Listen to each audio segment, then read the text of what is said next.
I am Heidi Schuler. Several years ago, went through many testings over the course of a month after feeling weird nerve sensations up my back.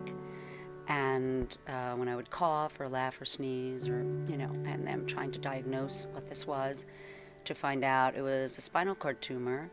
And even though it wasn't cancerous, it was in a really precarious position. So they had to go in and remove that.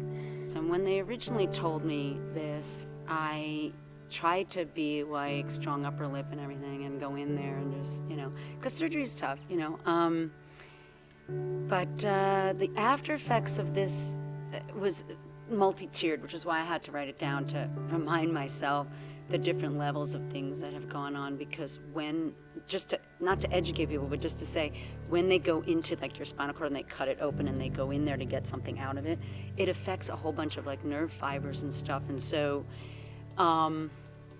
on a very deep level, like when people have back surgery, they have their bones on the outer part that are affected, and it takes a very long time to heal nerve-wise. But when they go into the spinal column, on a very deep level, it really affects you, and nerves don't grow very fast. And so I wasn't told a lot of the facts from my doctors, and I had to become my own person online and research everything I possibly could about what were going to be the side effects and things like that. And even then, I didn't know how long it would be if I would get back certain faculties, abilities to walk or not have to be reliant on these medicines. For me, for a long time, I had an interesting perception of other people that affect you as a human, our humanness to relate to other people, especially if you're not taken anywhere in a car, you're on the bus and you're dealing with people and they look at you. And, being an actor, you can access that later for your files to use that, but in the moment, it's just, heart-wrenching that people just judge you so quickly, In the process of getting off these meds, like I said, they're not the morphine ones, but each time you have to take yourself off of a medicine, like morning, noon, and night, there has to be a 2-week period that you go to the next level down. And it took me 2 years to get off of these antispasmodic, medicines, and then 6 more months to try to get off of Advil and just be a total advocate of not being on meds. I realized that I could really help a lot of people. I was on a list with my neurosurgeon because he saw that I was upbeat and he didn't understand me not being on these meds, because this was already down the road now quite a bit. It was about maybe 6 or 7 years later, and I still was saying, I'm not going to be on meds. I will take Advil every now and then. And he just couldn't understand, someone not, being on these nerve medicines. But they are really for people that are epileptic. They're not really meant for people with nerve pain.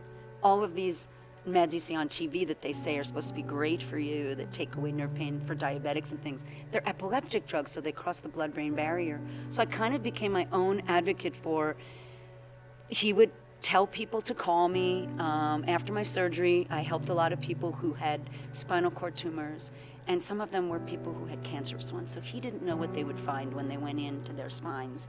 And so I think, like the one man talked about earlier, I helped a bunch of people prepare them for what the therapy was going to be, because it was really detailed, because you don't get all of your abilities back.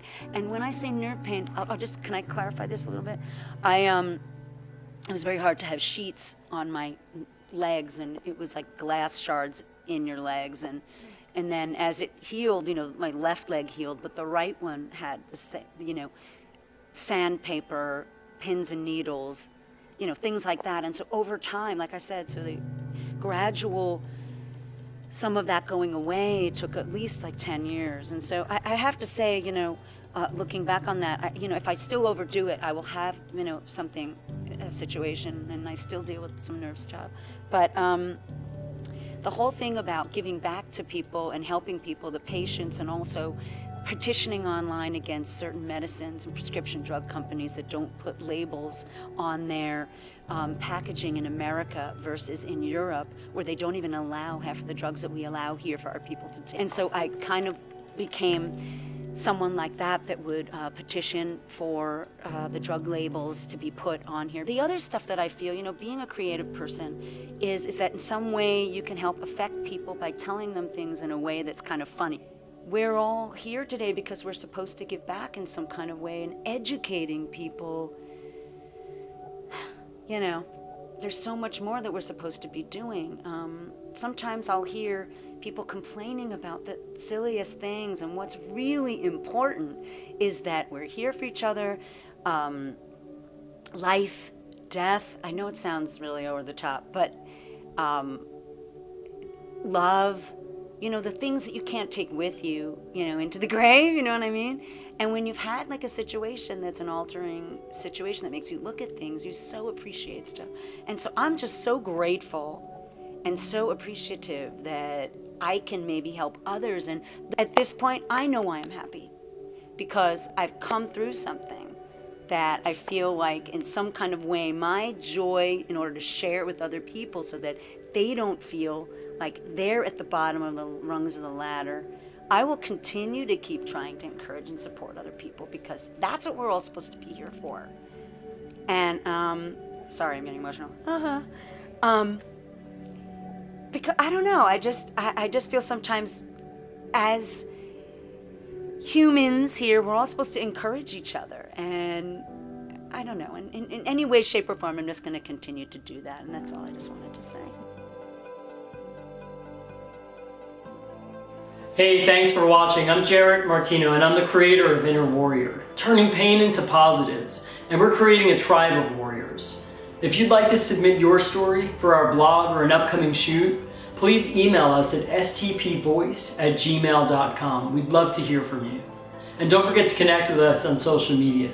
Thanks so much.